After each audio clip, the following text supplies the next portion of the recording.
সবাইকে। আর এখন অনেকটাই বেজে গেছে দেখতে পাচ্ছ। আর আকাশটা দেখো, নীল আকাশ, কি সুন্দর লাগছে। সকাল সকাল উঠে এই দৃশ্যগুলো দেখতে খুব ভালো লাগে। আর গাছের ফুলগুলো তো জাস্ট ওয়াও লাগে। আর আজকের দিনটি ছিল রবিবার। দেখো, সকালে উঠেই আমি আমার বাসি কাজকর্ম সেরে পুজোও শেষ করে নিয়েছি। তারপর তোমাদের বাইরের দৃশ্যটা দেখালাম। আর ব্রেকফাস্টে এই যে দেখো, লুচি আর আর মটর আলুর তরকারি। আর এখানে দেখো কাঁঠাল দিয়ে দিয়েছিল পাশের বাড়ি থেকে, তার গাছের কাঁঠাল। দেখো কত সুন্দর, খেতেও বেশ মিষ্টি ছিল। আর যেহেতু গাছের কাঁঠাল দেখছো কত বড় বড়। আর তারপর দেখো চলে আসলাম মাছ কাটতে। এই যে দেখতে পাচ্ছ, মাছটা বাড়ি থেকে পাঠিয়েছে, তোমাদের দাদাভাই গিয়েছিল। এই যে কাতলা মাছ আমাদের পুকুরে, যেই পুকুরটায় তোমাদের ভিডিও করে দেখিয়েছিলাম ওই পুকুরে। আর জল মারা হচ্ছে পুরো প্রত্যেক বছর। জল মেরে এই সময়ে সমস্ত মাছ ধরে বিক্রি হয়। তারপর আবার জল ভরে নতুন মাছ, চারা মাছ ছাড়া হয়, ঠিক আছে। সেই পুকুরের মাছ পাঠিয়েছিল, সেটা আমি ভালো করে কেটে নিয়েছি। এটা হচ্ছে কাতলা মাছ, তোমরা দেখতেই পেলে। আর আমাদের বাড়িতে না একটু বেশি মাছ খাওয়া হয়, কারণ আমার মেয়ে তো তত একটা পছন্দ করে না। তোমাদের দাদাভাই মাছ না হলে চলে না, আমারও সেম। কারণ 1-2 দিন নিরামিষ ঠিক আছে, তারপরে তো আর খাওয়া যায় না। সেই জন্য মাছটা আমাদের সবসময় চলে। আর যেহেতু পুকুরের মাছ টেস্টটাও ভালো, দেশি পুকুরের মাছ, আর ফিশারির মাছগুলো অতটাও টেস্ট হয় না। দেখতে পাচ্ছ পিসগুলো বেশ এরকম করেছি। মাছটা কাটতে আমার অনেকটাই টাইম লেগেছিল, বড় মাছ ছিল, 1 কেজির উপরেই ছিল। দেখো এখন মাছগুলোকে ভালো করে ধুয়ে কৌটোয় রেখে দেবো আর ফ্রিজের মধ্যে। আর জ্যান্ত মাছ ছিল তো, এতটাই রক্ত বেরিয়েছে দেখতেই পাচ্ছ, লাল পুরো। মানে আমি কাটতে কাটতে পুরো আমার গা একদম ভর্তি হয়ে গেছিলো। তারপর আমি আবার ভালো করে সাবান দিয়ে হাত পা ধুয়েছি, নইলে এতটাই মানে রক্ত ছিটকে ছিল, কি বলবো তোমাদের। যাই হোক, মাছটা ভালো করে ধুয়ে এখন পরিষ্কার করে ফ্রিজে কৌটোর মধ্যে রেখে দেবো। আর এই মাছটা খেতে খুব সুস্বাদু হয়। যাই হোক, এখন বাইরেটা দেখাচ্ছি, দেখো বৃষ্টির মতো একটু পড়ছে।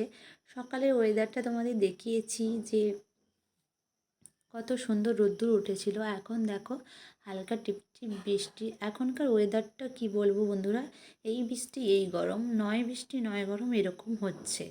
আর যেদিন পুরো বৃষ্টি হচ্ছে সেদিন ঠান্ডা, আর যেদিন এত রোদ্দুর হচ্ছে খুবই গরম। এই গরমের মধ্যেও দেখো বাইরে তো বৃষ্টি হচ্ছে, আর আমি রান্না করছি হালকা পাতলা কিছু। এই যে দেখতে পাচ্ছ, শাক বেচেছি, এখানে মাছের জন্য টক করেছি, আর এখানে কাতলা মাছের ঝাল ঝোল যাই বলো, এইটাই বানিয়েছি। আর বেশি কিছু বানাইনি, আলু দিয়ে ঝোল করেছিলাম। আর আজকে সকাল থেকে তোমাদের দাদাভাই শরীরটাও একটু ভালো নেই, বলছে ঠান্ডা ঠান্ডা লাগছে। আর যাই হোক, খাওয়া দাওয়ার পরে একটু রেস্ট নিয়েছিলাম। রেস্ট করার পর এই দেখো এখন সূর্য অস্ত যাচ্ছে। বৃষ্টি হওয়ার পর আবার রোদ্দুর উঠেছিল। আর বৃষ্টি হওয়ার পর তোমাদের দাদাভাইও বাজারে গিয়েছিলো, বাজার থেকে এনেছি ফুচকা, মা মেয়ে ফুচকা, আলাদা আলাদা ফুচকা রেখেছি এখানে। কারণ দুটো পুডলি দেখতে পাচ্ছ, মানে একটাতে আছে আমার জন্য ঝাল দিয়ে আলু মাখা দিয়ে ফুচকা, আর একটা আমার মেয়ের জন্য সেদ্ধ আলু মাখা, মানে ওতে ঝাল নেই।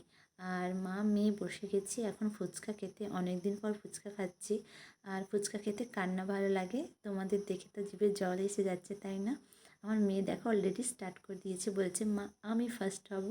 দিয়ে দুজন মিলে চ্যালেঞ্জ করলাম যে কে ফার্স্ট হয়। আমার মেয়ে তো টপাটপ করে খাচ্ছে, আর আমার মেয়ে আলু মাখা নেয়নি, শুধু জল দিয়ে খেয়ে যাচ্ছে। আর এখন যে ফুচকার জলটা ঝাল, এটা আর ওর ঝাল লাগছে না। যখন বাড়িতে কিছু রান্না বানায় তখন ওর ঝাল লেগে যায়। বাচ্চারাই এরকমই। দেখো মোটামুটি করে আমি দুটো আলু মাখা নিয়ে ফুচকা খাচ্ছি। আর তোমাদের দাদাভাইকে ডাকলাম, ও বলছেন না আমি খাবো না। আর ওর না একটু সর্দি সর্দি মতো লেগেছিলো, আমার ঠান্ডা ঠান্ডা লেগেছে। যেহেতু ঠান্ডা গরম ঠান্ডা গরম। আর আগের দিন তো গেল জানো অম্বুবাচী পূর্ণিমা, ওই দিন তোমাদের দাদাভাই বেশ করে একটু স্নান করে নিয়েছি শ্যাম্পু ট্যাম্পু করে, সেই জন্য একটু ঠান্ডা ঠান্ডা লেগেছে। দিয়ে মা মেয়ে এখন ফুচকাটাকে এনজয় করে খাচ্ছি বারান্দাতে বসে। আর তোমাদের দাদাভাই ওখানে শুয়ে আছে। দেখো ও তো টপাটপ ভরে খেয়ে নাচ্ছে, আমি খেতে পাচ্ছি না, ও খেয়ে যাচ্ছে। যখনই তোমাদের দাদাভাইকে বলি যে একটু ফুচকা খেতে ইচ্ছে করছে, তখনই ওকে আনতে বলি। আর যেই আনে আমার জন্য, আমার মেয়ে একদমই রাখে না, বলে মা তোমার জন্য দুটো রাখলাম। এর জন্য এবার তোমাদের দাদা ভাই দুটো প্যাকেটে এনেছে, যাতে আমার আলাদা ওর আলাদা। আর টক ঝোলটা এত সুন্দর ছিল কি বলবো, ফুচকা খেতে কার না ভালো লাগে বলো। আর এই আলু মাখা দিয়ে এই যে টক জলটা নিলাম আর দিয়ে দেবো ভরে গালে, পুরো আলু ভরে ভরে নিয়েছিলাম। দেখো বন্ধুরা, ফুচকা টুচকা তো খেয়েছি, তারপর সন্ধ্যা থেকে সন্ধ্যা দিয়েছি, তারপর দেখো তোমাদের দাদাভাইয়ের এত পরিমাণে জ্বর এসেছে কি বলবো, এত জ্বর। ওই যে স্নান করেছিল ওই থেকে এত জ্বর 102-3 হয়ে যাচ্ছে। আমি যে কী করবো বুঝে উঠতে পারছিলাম না।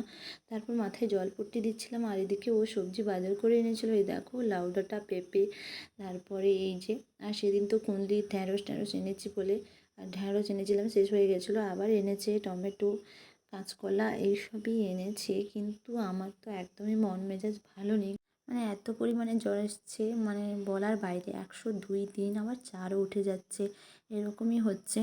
যাই হোক, ওকে ওষুধ খাওয়ানো হয়েছে, ঘাম দিচ্ছে ও বলছে। আর আমি ততক্ষণে এই সবজিগুলো গুছিয়ে নিচ্ছি, কারণ ও তো এনেছে বিকেল থেকে। তারপরে ফুচকা টুচকা খাওয়ার পর সন্ধ্যা টন্ধ্যা দেওয়ার পর আমার আর গোছানো হয়নি। আর তারপর ওকে গা হাত স্পঞ্জ করাচ্ছি গরম জলে, তারপর মাথা ধুয়ে দিচ্ছি ঠান্ডা জলে, এইসব করতে আছি। আর আমি যে কী করবো বুঝে উঠতে পারছিলাম না, যেহেতু একা আছি। আর এই দেখো, ওষুধ দেওয়ার পর একটু গা থেকে ঘাম বেরিয়েছিল, তারপর ওই চাদর টাদর খুলে দিয়েছে। এতটাই জ্বর এসছে ওর, আর আমার মনটাও মানে ওষুধ দিলে জ্বর পালাচ্ছে, তারপর আবার জ্বর সেম চলে আসছে। তারপরে কিছু তো একটা খাওয়াতে হবে। এই যে দেখো, এই যে সেদ্ধ করেছি পেঁপে, আলু, আর হচ্ছে লাউ ডাঁটা, এটা করেছি ওর জন্য। আর আমাদের রুটি, আলু ভাজা, ও মুড়ি খাবে। তারপর ওষুধ খাওয়ালাম। সত্যি কথা, আমাদের জ্বর হলে তো আমরা সহ্য করে নিই, কিন্তু বড় কারোদের যদি জ্বর হয়, মানে বাবার বলো, স্বামীর বলো, শাশুড়ি বলো, মায়ের বলো, তখন কিন্তু সহ্য করতে পারি না। আর ওরা কষ্ট পেলে আমাদেরও প্রচুর কষ্ট হয়। যাই হোক, আর ভিডিও শ্যুট করতে পারিনি বন্ধুরা, এখানে ভিডিওটি শেষ করছি। ভালো লাগলে অবশ্যই লাইক কমেন্ট করো। টাটা।